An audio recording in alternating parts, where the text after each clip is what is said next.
নমস্কার বন্ধুরা। প্রত্যেক দিনের খাবারের জন্য আমাদের ডালটা বানাতেই হয়। তাই মুগ কিংবা মসুর ডাল ছাড়াও বাঙালিদের অত্যন্ত প্রিয় একটি ডাল বিউলির ডাল। আজকের রেসিপি বাঁকুড়া এবং বীরভূম প্রসিদ্ধ বিউলির ডাল। চলুন তবে আজকের রেসিপিটি শুরু করে নেওয়া যাক। এখানে আমি 1.5 কাপ পরিমাণ বিউলির ডাল নিয়েছি। এখন ডালটাকে শুকনো কড়াইতে আমাদের ঢেলে নিতে হবে। বিউলির ডালে অনেকটাই ময়লা থাকে, তো ডালটাকে আপনারা ঝেড়ে একটু বেছে নেবেন।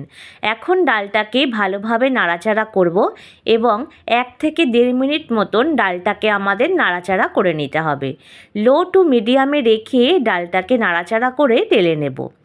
বাদামি রং ধরবার আগে অবধি ডালটাকে আমাদের নাড়াচাড়া করে নিতে হবে এবং নাড়াচাড়া করতে করতে দেখবেন ডালের থেকে বেশ সুন্দর একটা গন্ধ বেরিয়েছে, আর ডালের রংটাও কিন্তু সামান্য চেঞ্জ হবে।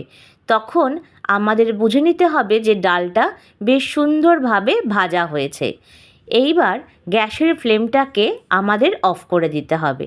যেহেতু ডালটা ভাজা হয়ে গেছে, তাই জন্য এখন এটাকে আমরা ধুয়ে নেব। এখানে আমি 1 কাপ পরিমাণ ডালে জল দিলাম।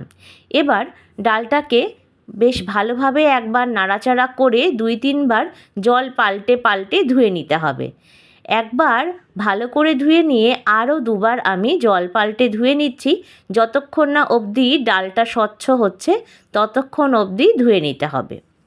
ডালটা ধুয়ে নেওয়া হয়ে গেলে একটা প্রেসার কুকার নিয়েছি। এবার এতে আমি একে একে ডালগুলোকে দিয়ে দিচ্ছি।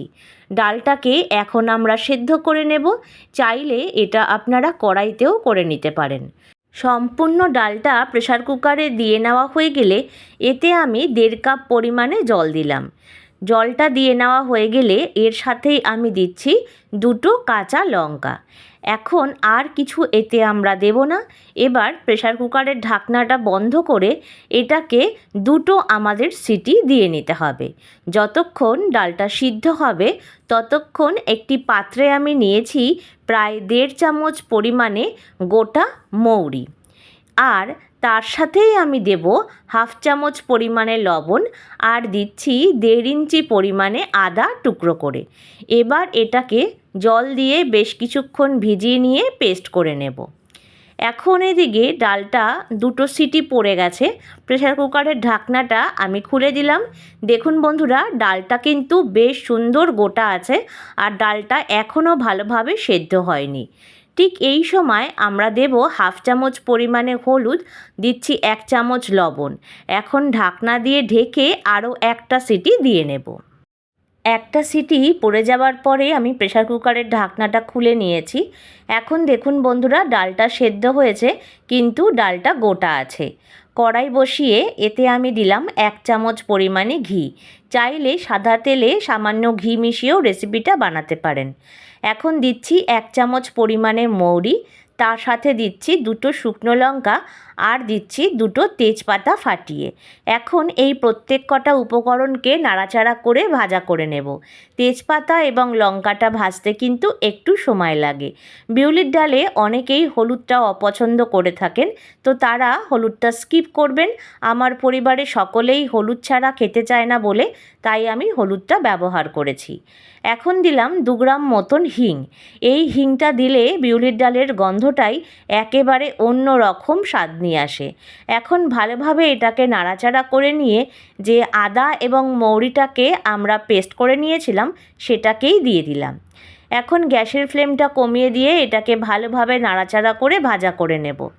যতক্ষণ না অবধি এটা থেকে তেল ছেড়ে আসছে ততক্ষণ অবধি কিন্তু নাড়াচাড়া করে নিতে হবে। আজকের রেসিপিটি কে কোথা থেকে দেখছেন কমেন্ট বক্সে জানাতে একদম ভুলবেন না। এইভাবে মশলাটা থেকে বেশ সুন্দর তেল ছেড়ে আসলে তখন সেদ্ধ করে নেওয়া ডালটাকে আমি এর মধ্যে দিয়ে দিলাম। ডালটা দিয়ে নিয়ে যদি জলের প্রয়োজন হয় আপনারা দিয়ে নিতে পারেন। এখন ভালোভাবে খুন্তি দিয়ে একবার নাড়াচাড়া করে ডালটাকে ফুটিয়ে নেব। ঠিক 2 থেকে 3 মিনিট পরে ডালটা যখন ফুটতে শুরু করবে তখন এর মধ্যে সামান্য পরিমাণে চিনি দিলাম, যাতে স্বাদটা ব্যালেন্স হয়ে যায়। আমাদের ডাল কিন্তু একেবারেই রেডি। ভালোভাবে একবার নাড়িয়ে চাড়িয়ে গ্যাসের ফ্লেমটা অফ করে একটি পাত্রে পরিবেশন করে নিলাম। আশা করছি আজকের রেসিপিটি সকলের ভালো লেগেছে। ভালো লেগে থাকলে লাইক, শেয়ার এবং কমেন্টস করবেন। আর নতুন বন্ধুরা চ্যানেলটিকে সাবস্ক্রাইব করে আমার প্লিজ পাশে থাকবেন। প্রত্যেকে ভালো থাকবেন, সুস্থ থাকবেন।